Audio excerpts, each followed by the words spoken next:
কৃষ্ণ যে গৌর হয়ে আসবে এর প্রমাণ হাজার হাজার গ্রন্থে লিপিবদ্ধ করা ছিল। নারদীয় পুরাণে, গরুর পুরাণে, স্কন্ধ পুরাণে, বায়ু পুরাণে তিনি লিখেছেন আমি গৌর হয়ে নদিয়া নবদ্বীপে যাব, উদয় হব। কিন্তু কখন গৌর হয়ে যাব না, কলে প্রথম সন্ধ্যায় গৌরাঙ্গ হহম মহিতলে ভাগীরথী তটরত্নে ভবিষ্যামি শচীসূত। কলির প্রথম সন্ধ্যায় মানুষ যখন অমানুষ হয়ে যাবে, মানুষের নৈতিক চরিত্র, জ্ঞান, বিবেক, বুদ্ধি লোপ পাবে। মানুষের স্বভাব দেখে পশু পর্যন্ত লজ্জা পাবে। মানুষকে দেখলে চেনা যাবে না এ মানুষ, পশু না অমানুষ। কেন?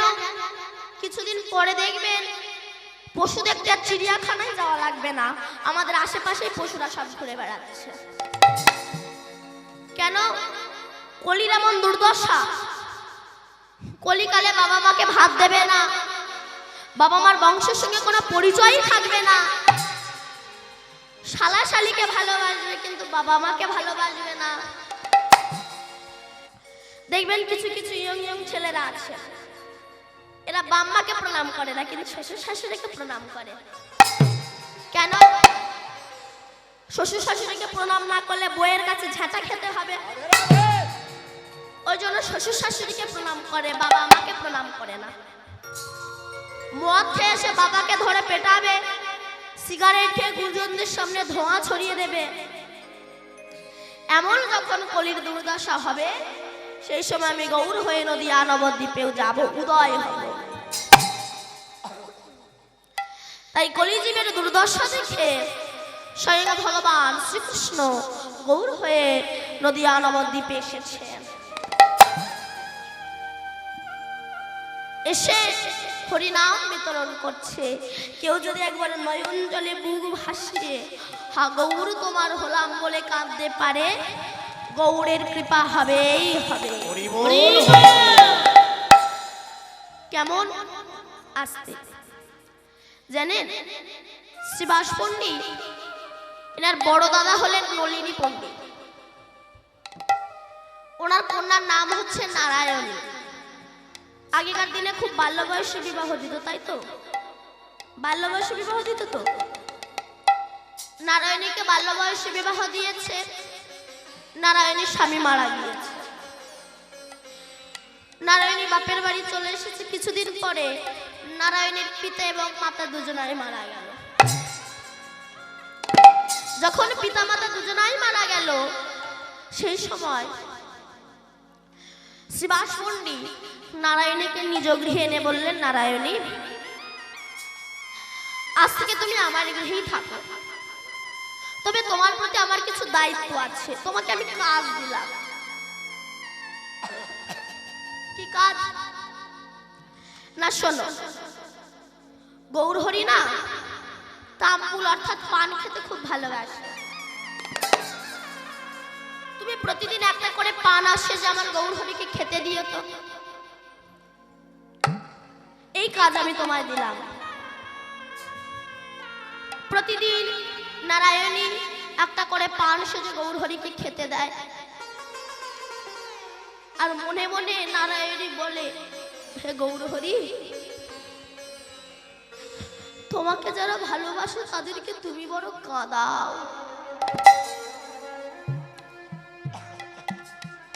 এই দেখো, তুমি আমার স্বামীকে কেড়ে নিলে, আমার পিতা মাতাকে কেড়ে নিলে। যদি আমার গর্ভে একটা সন্তান হতো, যখন আমি আর তোমার নাম গাইতে পারবো না, সেই সময় সেই সন্তান আমার কানের ধারে গিয়ে হরি নাম শোনাতো। তাই তোমাকে যারা ভালোবাসে তাদেরকে তুমি বড় কাঁদাও। গৌরহরি তোমার অন্তর্যামী, আজ পান ভক্ষণ করতে করতে ওঠো পান নারায়ণীকে দিয়ে বললো, খাও নারায়ণী, এটা প্রসাদ হিসাবে গ্রহণ করো। যেই বলেছে নারায়ণী যেই না গৌর হরির ওই এঠো পান ভক্ষণ করলো, সেদিন হতে নারায়ণী গর্ভবতী হয়ে গেল। গ্রামের লোক সমালোচনা করে, ওর স্বামী নাই গর্ভবতী, কিভাবে হয় এটা? নদিয়ার ব্রাহ্মণ সমাজ শিবাস পণ্ডিতকে ডেকে বলল, শিবাস, তুমি যে তোমার ভাইজি নারায়ণীকে নিজের ঘরে রেখে দিয়েছো, জানো সে কি হয়েছে? সে গর্ভবতী হয়েছে, তার প্রায়শ্চিত্ত করা দরকার। কিভাবে প্রায়শ্চিত্ত করব? না গরমে ঘি টকবক করে পুড়বে, আর ওই ঘি চামচে করে নিয়ে নারায়ণের মুখের মধ্যে ঢেলে দিতে হবে,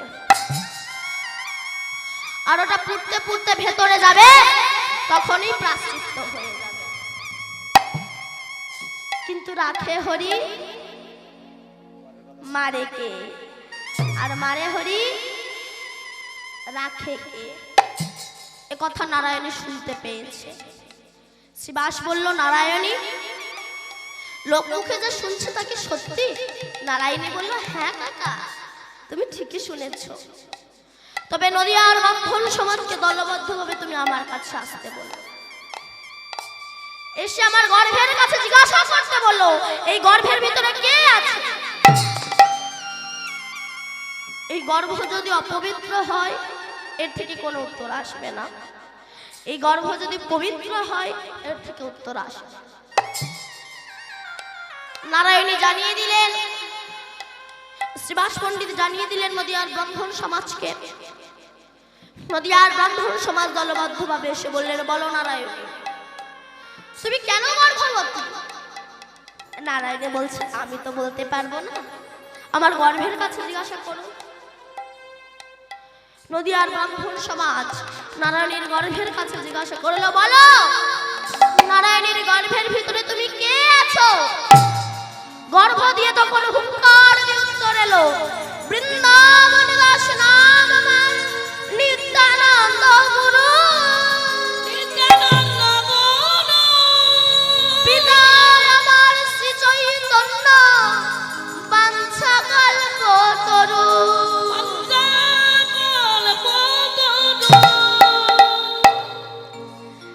এই নারায়ণীর গর্ভ থেকে যিনি জন্মগ্রহণ করেছিলেন, নাম হচ্ছে না বৃন্দাবন দাস ঠাকুর, যিনি চৈতন্য ভাগবত রচনা করেছে। তাই কলিজীবের দুঃখ দেখে গৌর হয়ে নদিয়া এসেছে। তাই আজ পদকর্তা পদ লিখছে কি, আমি কি করিব, কোথায় যাব,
আচার্যের আকুল আহ্বানে বহুদিন ধরে তুলসী পাতা গঙ্গার জলে ভাসানোর ফলে গৌর হয়ে কলিহত জীবকে উদ্ধার করার জন্য এসেছে। আচ্ছা মা, কৃষ্ণ তো গৌর হয়ে এসেছেন, কিন্তু গৌরাঙ্গ মহাপ্রভু কি খালি হাতে এসেছেন? খালি হাতে এসেছেন উদ্ধার করার জন্য? না, নাম নিয়ে এসেছেন উদ্ধার করার জন্য। কোন নাম? না, যে নাম কখনো কোনো সময় কোনোদিনও অর্পিত হয়নি। অনার্পিত চরিঞ্চিরা করুণায় অবতীর্ণ কালো সমর্পিত উন্নত উজ্জ্বল রসাংশ সভক্তি শ্রিয়াম হরিপুরাট সুন্দর দূতি কদম্ব সন্দীপিত সদা হৃদয় স্ফুরাতু বা সচিরনন্দন। চিরকালে যে নাম অর্পিত হয়নি সেই নামের ডালি মাথায় করে নিয়ে গৌর হয়ে নবদ্বীপ ধামে এসেছে। কিন্তু সেই নাম আমরা করছি না, সেই নামই আমরা করছি না। একটা শিয়াল কুকুর যেমন পৃথিবীতে জন্মগ্রহণ করে চলে গেল, আমি মানুষ হয়ে শিয়াল কুকুরের মতো পৃথিবী থেকে চলে গেলাম। একটা শিয়াল কুকুরের সঙ্গে আমার মানুষের কোনো তফাৎ রইল না। তাহলে প্রশ্নটা এখানে, সে কুকুর আমি মানুষ কেন? বলুন, সে কুকুর আমি মানুষ কেন? কুকুরও খায়, মানুষও খায়। কুকুর ঘুমায়, মানুষ ঘুমায়। কুকুরের সন্তানাদি হয়, মানুষের সন্তানাদি হয়। কুকুরের গায়ে রক্ত লাল, মানুষের গায়ে রক্ত লাল। তাহলে সে কুকুর আমি মানুষ কেন? বলছে কুকুরের আত্মতত্ত্ব বিচার নাই, কিন্তু মানুষ এর আত্মতত্ত্ব বিচার তন্ত্র তো আছে। তোমার আত্মতত্ত্ব বিচার থাকা সত্ত্বেও তুমি যদি হরি ভজন না কুকুর বললেও কোনো যায় এসে যায় না। কেন না? মনুষ্য জীবনটা পেয়েছো হরি ভজন করার জন্য, একটা পশুর মতো জীবন যাপন করার জন্য নয়। তো সেই নাম করছি না বলে নরোত্তম দাস ঠাকুর পদকর্তা, ইনি খেতুরিতে বাংলাদেশ রাজশাহী ডিস্ট্রিক্টে এনার জন্ম। ইনি রাজ পরিবারে জন্মগ্রহণ করেও রাজপ্রাসাদে জন্মগ্রহণ করে রাজপ্রাসাদ পেয়ে বাবার একমাত্র ছেলে হওয়া সত্ত্বেও এই কলিজীবের দুঃখ দর্শন করে তিনি সেই সুখ প্রাচুর্য ঐশ্বর্যকে ত্যাগ করে কাঙাল হয়ে বৃন্দাবনে এসে লোকনাথ গোস্বামী বাবার বিষ্ঠা পরিষ্কার করে তার শিষ্যত্ব গ্রহণ করেছিলেন। সেই নরোত্তম দাস ঠাকুর পদকর্তা বড় আক্ষেপ করে পদ লিখেছে কি, হরি হরি বিফলে জনম গোয়ায়েনু। এমন মনুষ্য জন্ম পাইয়া রাধা কৃষ্ণ না ভজিয়া জানিয়া শুনিয়া বিষ খাইনু। জেনে শুনে বিষ খাচ্ছি, তাই তো? জেনে শুনে বিষ খাচ্ছি না? জেনে শুনে বিষ খাচ্ছে তো। সংসার আসতে, সংসার একটা বিষের কূপ, এটা কে না জানে? সবাই জানেন তো? সংসার একটা বিষের কূপ, সবাই জানে। তা বিষের কূপ জেনেও আপনি দেখুন, যে বাড়িতে যে ছেলে জন্মাচ্ছে বা যে মেয়ে জন্মাচ্ছে,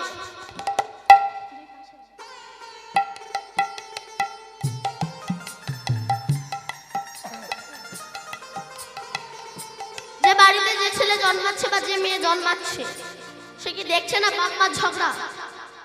দেখছে তো। দেখার পরেও তো সে মনে মনে ভাবছে কবে আমার বিয়ে হবে, কবে আমি ওই বিষ খাবো। তাহলে জানিয়া শুনিয়া বিষ খাইল। কিন্তু এখান থেকে উদ্ধার পেতে গেলে তো একটা রাস্তা আছে। রাস্তাটা কি বলছে, যেমন আগুন ধরলে জলে ঝাঁপ দিলে আগুন নির্বাপিত হয়ে যায়। আগে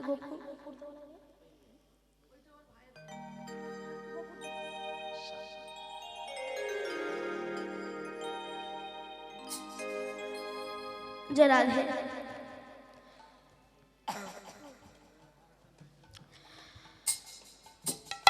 জলে ঝাঁপ দিলে যেমন আগুন নির্বাপিত হয়ে যায়, তেমনি ত্রিতাপ জ্বালার আগুন যদি কেউ নির্বাপিত করতে চাও, যতক্ষণ না আমার গৌর গোবিন্দের কৃপার সাগরে তুমি ঝাঁপ না দিচ্ছ, তোমার ত্রিতাপ জ্বালার আগুন নির্বাপিত হবে না।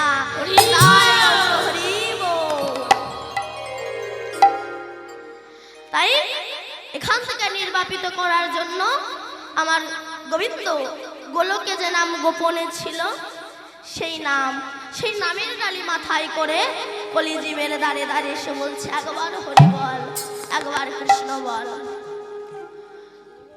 গোলকে যে নাম গোপনে ছিল, গোলকের প্রেম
হরিনাম করো, উদ্ধার হয়ে যাবে। আজ তা যদি না হতো, পৃথিবীর আজ বড় বড় দেশ আমেরিকা, জাপান, থাইল্যান্ড, বড় বড় দেশ, তারা কৃষ্ণ নামে মুখরিত হয়ে গিয়েছে। কিন্তু এই হিন্দু জাতি এরা হরিনাম করছে না। এর মতো মর্মান্তিক বেদনা আর জগতে হয় না। আজ বিদেশিরা ললাটে তিলক সেবা করে, গলায় ত্রিকণ্ঠী মালা পরে, হাতে জপের মালা নিয়ে, মুখে নাম নিয়ে রাস্তা দিয়ে যায়। আর এদেরকে দেখে হিন্দুরা এরা উপহাস করে, মানে নিজে তো জমের বাড়ি যাবে, অপরকে এরা সঙ্গে করে নিয়ে যাবে। এরা কারা বলুন তো? এরা হলো জমের এজেন্ট। এই যে আপনারা হরিনাম শুনতে আসছেন, যদি কেউ বলে কোথায় যাচ্ছে, যদি বলেন হরিনাম শুনতে, এই বয়সে হরিনাম, আগে একটু বুড়ো হ, তারপরে হুড়ো মারবি। তা তুমি যে বুড়ো হবে তার কোনো রেকর্ড দলিল আছে তোমার কাছে? এমন ভাবে বলে জম যেন ঠাকুরদা লিখে দিয়েছে 100 বছর না হলেও মরবে। 9 বছরের ছেলে হরিনাম করে, 80 বছরের বুড়ো রাস্তার মোড়ে বসে তাস খেলে। 9 বছরের ছেলেকে দেখে উপহাস করে বলে, এই খোকা এত সকাল সকাল নেমে পড়লি? তা বাচ্চা ছেলেটা বলছে, জেঠু পথটা তো অনেক দূর, তাই আমি সকাল সকাল নেমে পড়েছি। তুমি আর দেরি করো না, তুমিও নেমে পড়ো, তুমি যত দূর যেতে পারো। ও হরি ভজন করবে না, তাস খেলবে, ঝাঁটালাটি খাবে, তবুও হরি ভজন করবে না।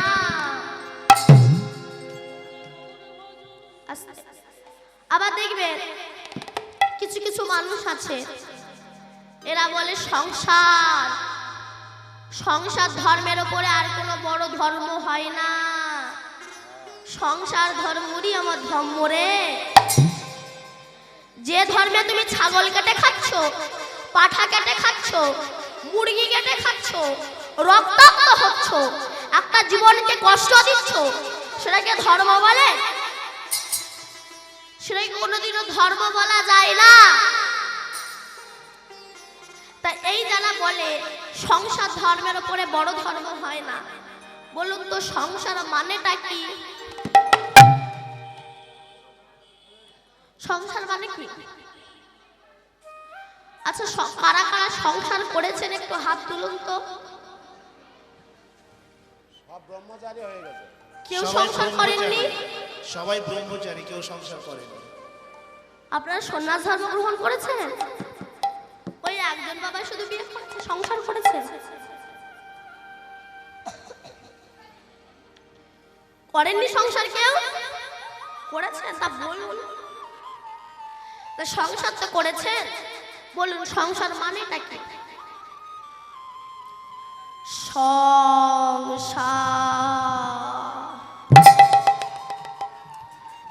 সংসার এমন একটা বস্তু জানেন,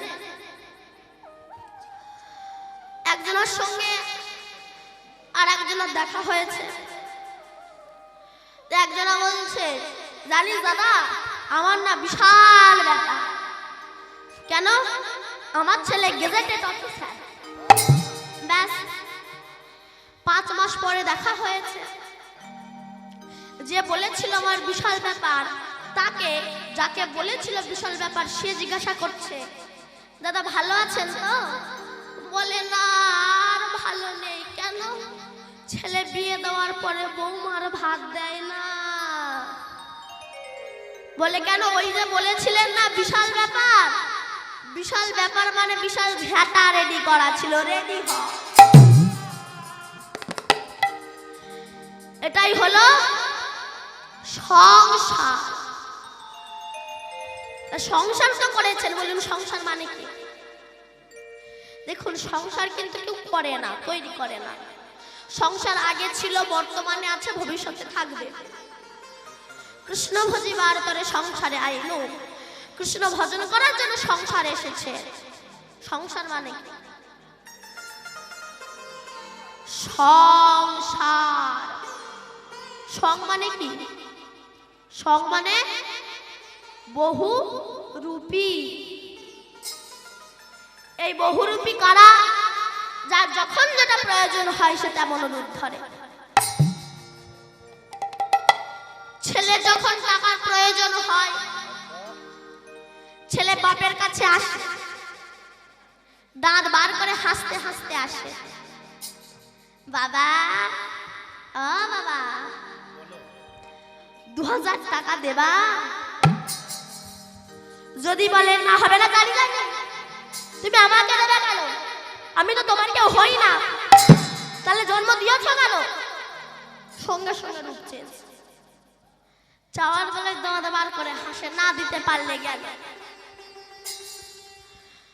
বইয়ের যখন জামদানি শাড়ি কেনার ইচ্ছা হয়, আমদানি না জামদানি,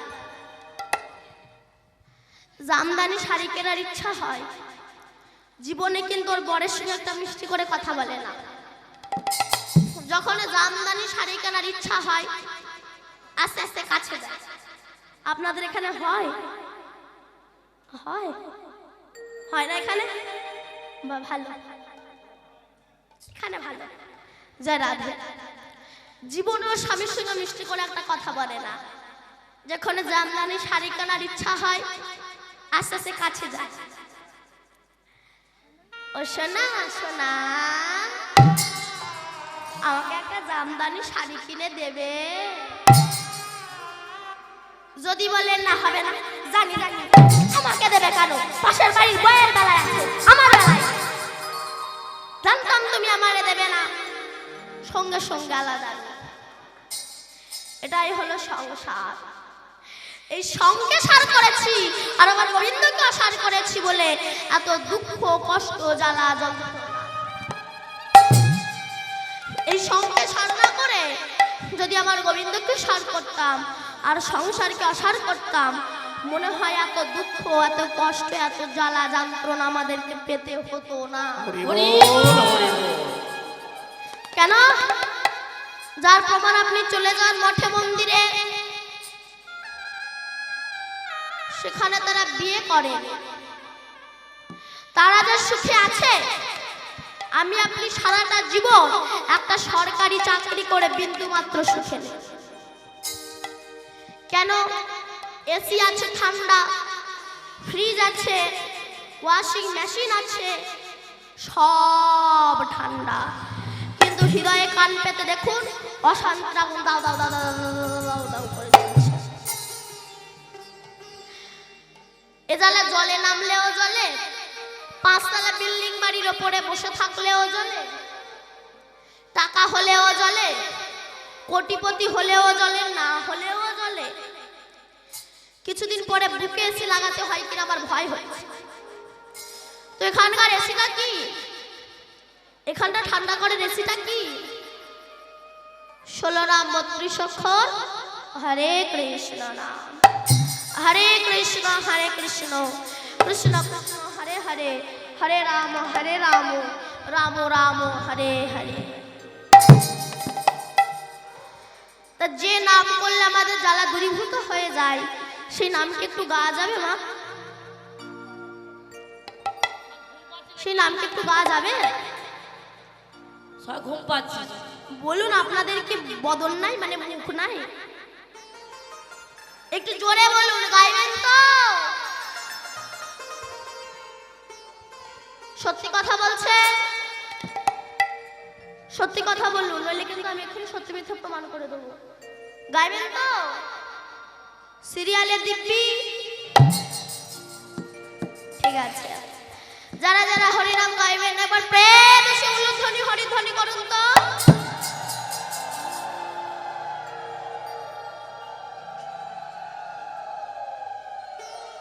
এখনো দিচ্ছেন?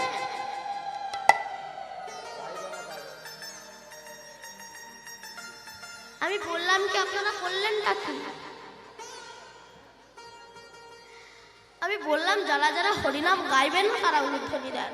আপনারা উলুধ্বনি দিতে শুরু করে দিলেন, তার মানে আপনারা গাইবেন না? আমি বললাম না, আমি এখন সত্যি মিথ্যা প্রমাণ করে দেবো। ওই জন্য বলছে একটু সিরিয়াল দেখা কম করুন। সিরিয়ালে দিব্যি দিয়েছে তো তাই সবকটা উলুধ্বনি দিতে শুরু করে দিয়েছে। আমার মায়েরা বলছে মা দিব্যানে তো মুখ ফসকে পাড়িয়ে গেছে, আর একবার সুযোগ দে মা। ঠিক আছে, যারা যারা হরিনাম করবে তারা একবার প্রেম সে উলুধ্বনি হরিধ্বনি করেন তো। সবাই মিলে আমরা গাইবো কেমন?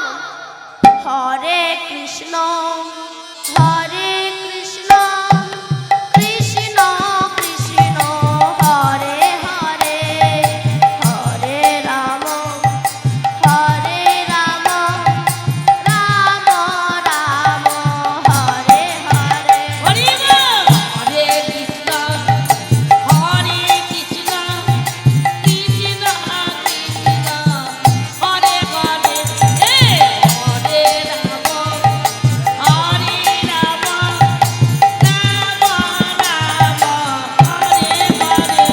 হরে কৃষ্ণ কৃষ্ণ কৃষ্ণ হরে হরে হরে রাম রাম রাম হরে হরে। হরে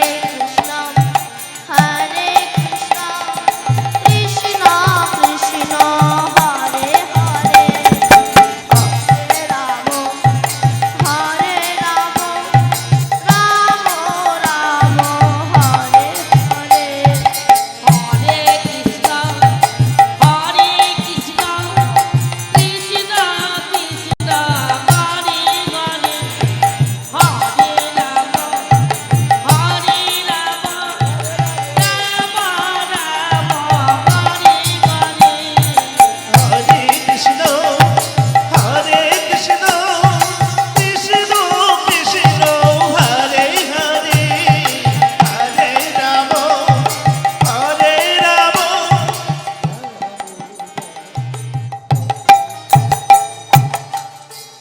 গাইছে না গায় একজনকে দুজন আপনারা কেউ গাইছেন না? দুজন না তিনজন আচ্ছা সবাই মিলে একটু দুটো বাহু তুলুন তো, যাদের যাদের হাত আছে তুলুন, যাদের হাত নেই তাদের তোলার দরকার নেই। জোরে। আপনাদের হাত নয়?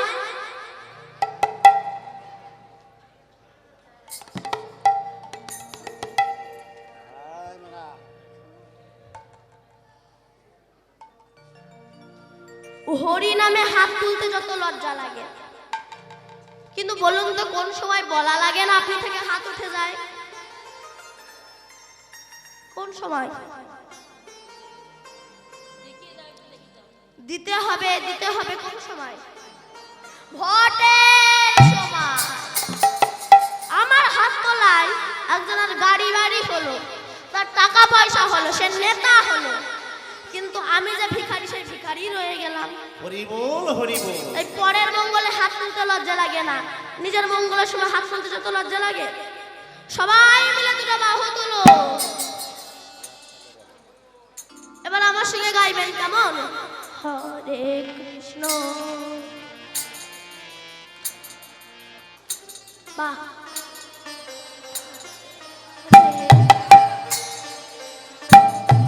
একসঙ্গে বাহ। এই রাত 10টায় আপনারা যে সবাই মিলে আনন্দ করছেন, শীতকালের বেলায় রাত 10টার সময় আপনারা এখনো বসে আছেন। 12টা বাজতে যায়, আপনারা বসে আছেন, খুব ভালো লাগছে। বাহ, একটু বাহু তোলে একটু জোরে। হরে কৃষ্ণ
আসতে। কিন্তু আমার প্রশ্ন, বলুন, পাড়ায় পাড়ায় এত হরি নাম হচ্ছে, এত কৃষ্ণ নাম হচ্ছে, কিন্তু বলুন তো অমানুষ কেন মানুষ হয় না? অমানুষ কেন মানুষ হয় না? মানুষের অমানুষ হয়ে যাচ্ছে কেন? মানুষের মতো দেখতে হলেই মানুষ বলে না, মানুষ বলবে জাগবে যেদিন জ্ঞানের চেতনা। আচ্ছা, আপনারা যদি একটু সামনের দিকে এসে বসেন, সামনের জায়গাটা খালি আছে, তাহলে আমার চারিদিকে ঘুরে ঘুরে করতে হয় না, আপনারা একটু ভালোভাবে শুনতে পারবেন। যদি একটু সামনের দিকে আসতে পারেন, জয় রাধে। দেখবে আজকাল রাস্তায় যদি কোনো বৈষ্ণব যায়, আমরা তার পেছনে হন্যে কুকুরের মতো লেগে যাই, তাই তো? কুকুর, কুকুর চেনেন না আপনারা? কি কুকুরও চেনেন না? এই, তুই কুকুর চিনিস? ওই যে কুকুর, আমার দলে কুকুরও আছে। কুকুর চেনেন না? চেনেন? ওই কুকুর বৈষ্ণব বেরোয়, আমরা তার পেছনে হন্যে কুকুরের মতো লেগে যাই। কালো কুকুর, সাদা কুকুর, ভদ্র কুকুর, শিক্ষিত কুকুর, এই কুকুরগুলো লেগে যায়। আচ্ছা মা, পরশমণির পাথর কেউ কোনোদিনও দেখেছেন? এই, তুই দেখেছিস? যদি ভারতের সরকারের হাতে থাকতো তবে ভারত কবে কোটিপতি হয়ে যেত। সেই পরশমণির পাথর লোহাতে স্পর্শ করালে লোহা সোনা হয় বটে, কিন্তু লোহাতে যদি কাদা মাখানো থাকে, তারপরে যদি পরশমণির পাথর লোহাতে স্পর্শ করানো হয়, লোহা সোনা হবে না। ঠিক তেমনি আমাদের এই দেহে যদি অহংকারের কাদা মাখানো থাকে, এই দেহে কোনোদিনও ভগবান দর্শন হবে না। অনেকে বলে ভগবান নাই, ওসব ফালতু জিনিস, ভগবান আছে। দেখবেন কি করে না, পূর্ণিমার আকাশের চাঁদ পুকুরের জলে দেখা যায় বটে, তবে পুকুরটা স্বচ্ছ, নির্মল এবং পরিষ্কার হতে হবে। ওই পুকুরে যদি কচুরি পানা পরিপূর্ণ থাকে, তাহলে আকাশের পূর্ণিমার চাঁদ দেখা যাবে? যাবে না। তেমনি আমাদের এই দেহে যদি অহংকারের কচুরি পানা পরিপূর্ণ থাকে, এই দেহে কোনোদিনও ভগবান দর্শন হবে না। তাহলে ভগবানকে দেখবেন কি করে? আসতে জানেন, পঞ্চাননের ছেলের মাথা একবার ফার্স্ট ক্লাস। তা গ্রামের লোকেরা বলে, বাবা পঞ্চানন, তোর ছেলের মাথা দারুণ মাথা, তাই একটু মাঝে মাঝে ওকে ঘি খাওয়াতে পারিস না? পঞ্চানন আসতে, পঞ্চানন 500 গ্রাম ঘি কিনে এনে 250 ঢেলে দিয়েছে। আয় খা বাবা খা, মাথা ভালো হবে।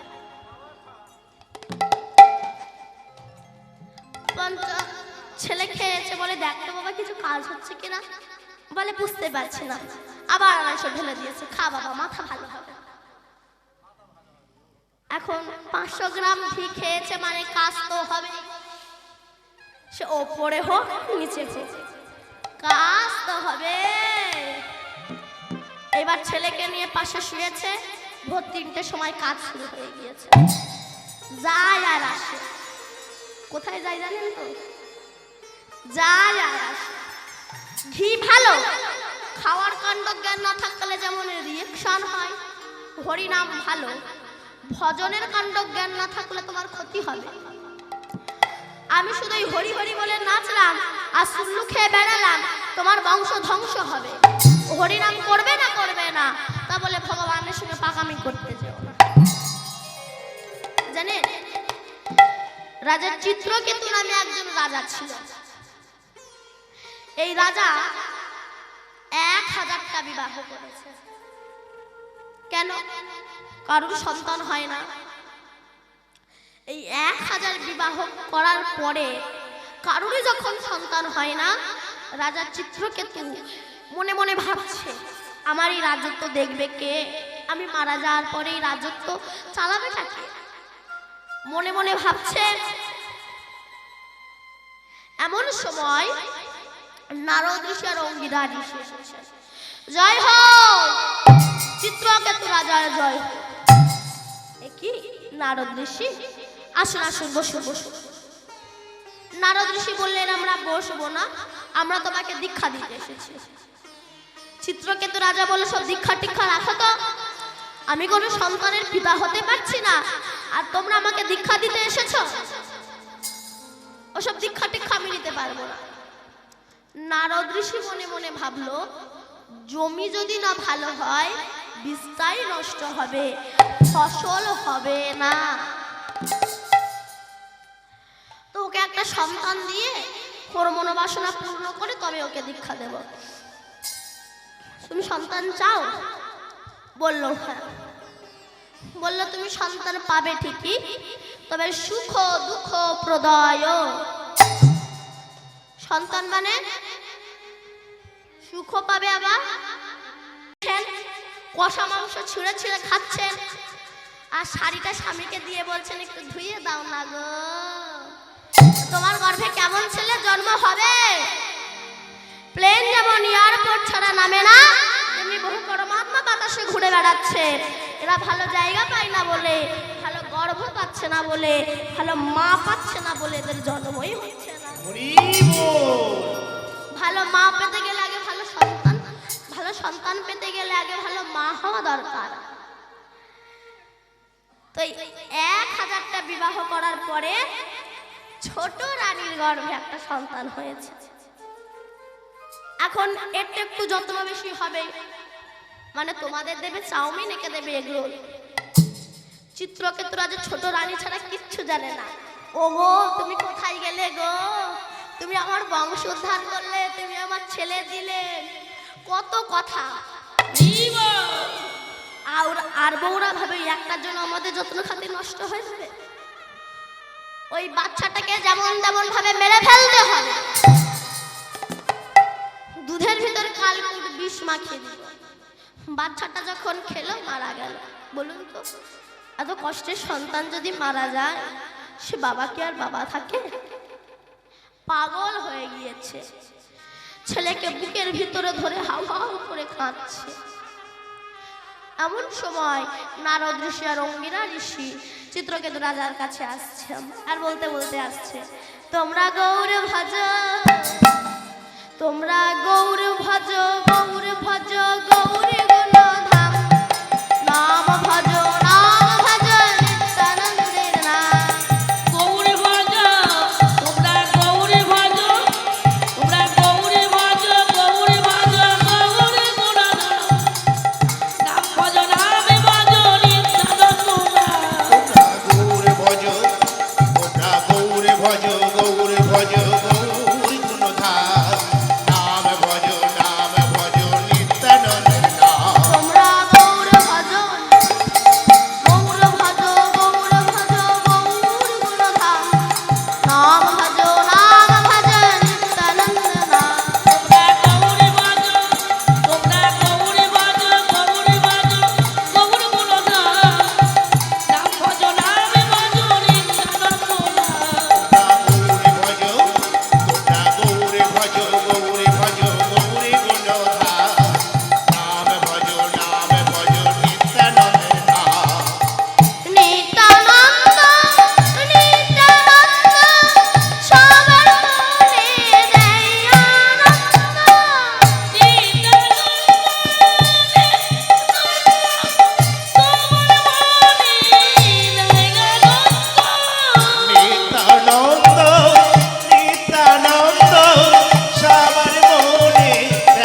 দিয়েছে।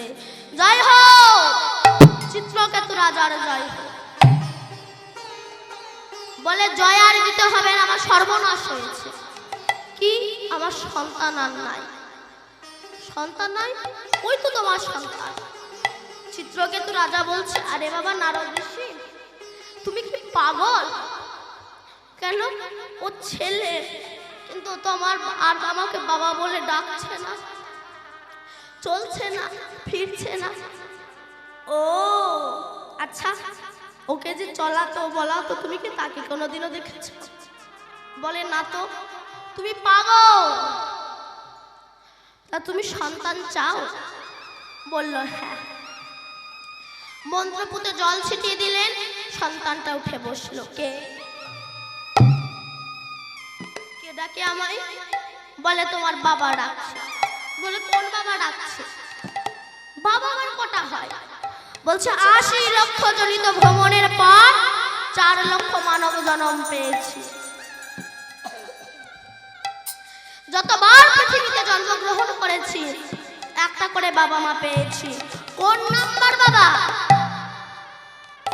বলে তোমার চিত্রকেতু বাবা। বলে বাবাকে বলে দাও বাবা যেন আমার জন্য না কাঁদে। কেন? ২০০০ টাকার নোট, ৫০০ টাকার নোট যতই গুছিয়ে রাখো না কেন, জানবে ব্যয় করার জন্যে। তেমনি সন্তানকে যতই মানুষ করো না কেন, জানবে জমিকে দেওয়ার জন্যে। মৃত্যু সবার হবেই হবে। চিত্রকেতু রাজার কৃষ্ণ ভক্তি জন্মালো। নারদ ঋষি দীক্ষা দিলেন। স্বর্গ থেকে স্বর্ণ রথ এলো, আর ওই রথে করে চিত্রকেতু রাজা যখন স্বর্গে যাচ্ছে, কৈলাসের ওপর দিয়ে যাচ্ছে, দেখলো কৈলাসপতি শিব দুর্গাকে কোলে বসিয়ে তত্ত্ব কথা বলছে। চিত্রকেতু রাজা বলে, এই যে বুড়ো শিব, তুমি বুড়ো হয়ে গেছো, তোমার মতিভ্রম জাগিয়েছে? এই এত লোকের মাঝে তুমি বউকে কোলে নিয়ে বসে আছো? ছি ছি ছি ছি ছি ছি। শিব বৈষ্ণব তো, বৈষ্ণবের ক্ষমা জ্ঞান থাকে। শিব ক্ষমা করলো, দুর্গা ক্ষমা করলো না। দুর্গা বলল, চিত্রকেতু আর তোমার স্পর্ধা তো, তুই আমার স্বামীকে অপমান করলি, অভিশাপ দিচ্ছি, তুই দৈত্য কুলে জন্মগ্রহণ করবি। চিত্রকেতু রাজা তখন রথ থেকে নেমে এসে মা দুর্গার চরণ দুটো বক্ষে জড়িয়ে ধরে বলছে, মা আমার যে কুলে জন্ম হোক না কেন, আশীর্বাদ করো আমার কৃষ্ণ ভক্তিটা যেন না নষ্ট হয়। নিতাই গৌর হরি হরি বল।